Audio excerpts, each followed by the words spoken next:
I booked a 4-bed hostel room, so why were there 5 beds? At first, I thought it was just an extra.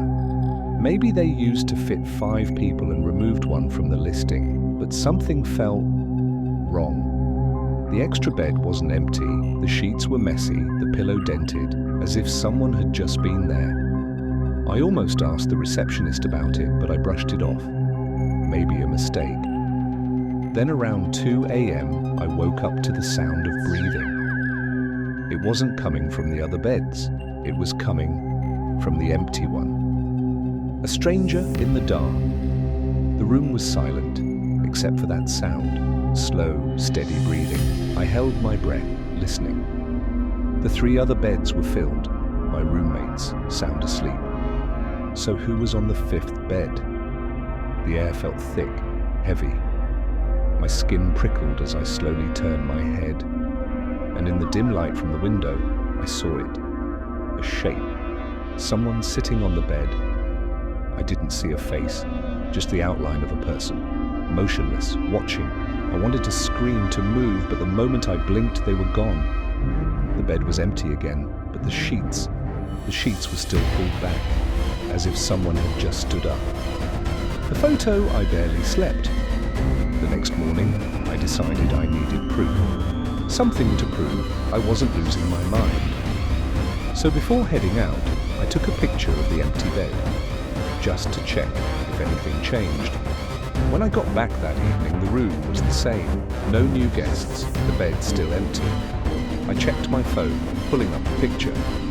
The bed looked the same as before, same sheets, same pillow, except for one thing. In the photo, there was someone lying in the bed, a person facing the wall, long, tangled hair, thin, bony arms, their back to me. But I was standing right there when I took the picture. I know the bed was empty, so who or what was in the photo? They were never gone, I told the receptionist. She just frowned. That room only has 4 beds, she said. I showed her the picture. Her face went pale. She excused herself and came back with another worker, an older man. He took one look at the photo and whispered something in a language I didn't understand. Then he turned to me and said, "You need to leave that room." I packed my bags immediately, and as I left, I glanced back one last time. The 5th bed was made up. Clean sheets, fresh pillow, as if no one had ever touched it. But I swear, just before I shut the door, I saw the sheet sink, like someone was lying back down. I never found out who they were, or if they were ever human at all. Left the room that night. I had to. I didn't care that I had paid for another 2 nights. I didn't care that my backpack was barely zipped. I just wanted out. The receptionist barely looked at me as I handed in my key. But the older man, the one who had told me to leave, he watched me the entire time. His eyes dark, sunken, like he knew something I didn't.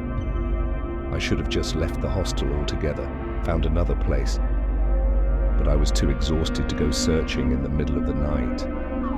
So I booked a different room, one on the other side of the building, far from the 5th bed. And for a few hours, I felt safe.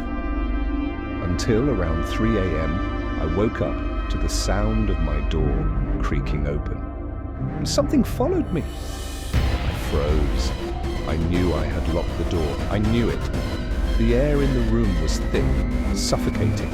My skin prickled as I stared into the darkness.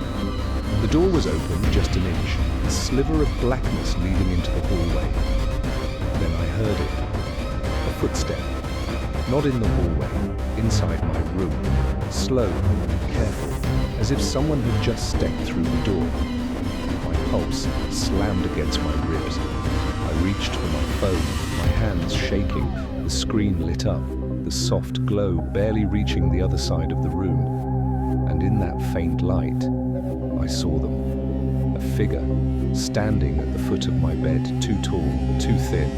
Their head tilted unnaturally to the side, and even in the darkness I could tell they were staring at me. The whisper. I couldn't move, I couldn't breathe. The figure didn't move either.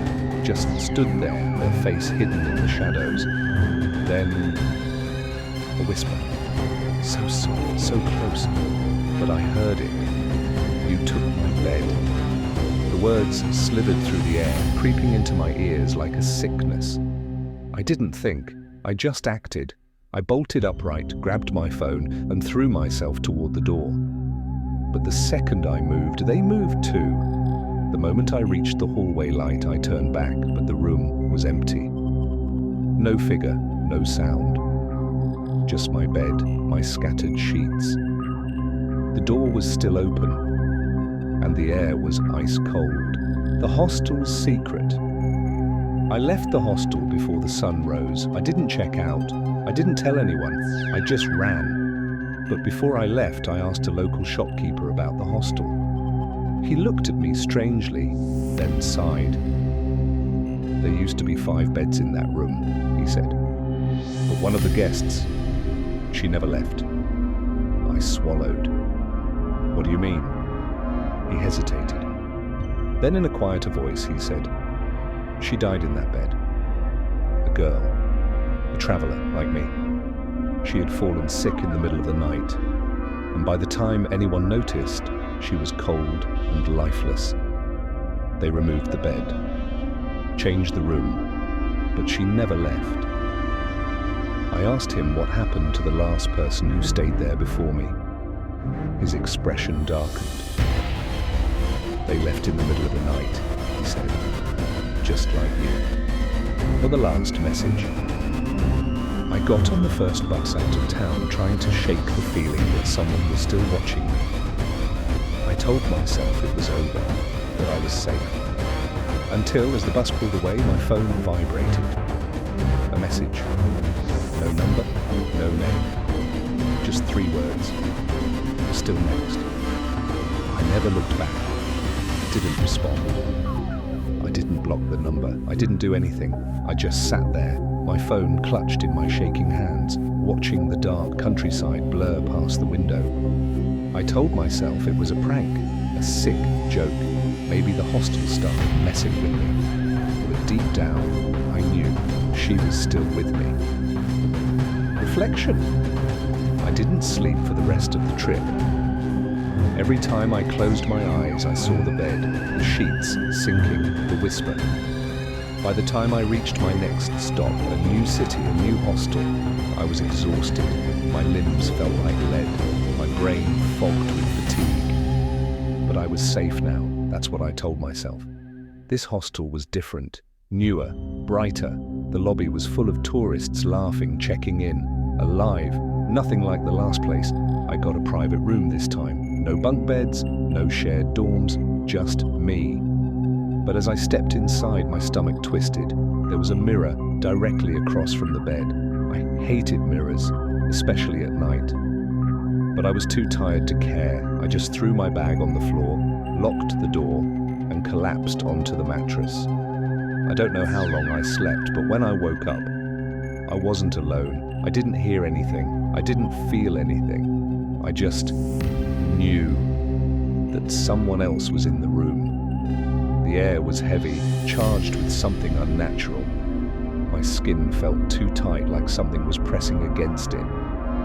Slowly, heart hammering, I turned my head toward the mirror, and my breath caught in my throat, because in the mirror there were 2 people in the bed, Mr. and her. A shape curled beside me, her back to me, just like in the photo I took. Long, tangled hair, thin, bony arms, and then she began to turn. The final warning. I didn't wait.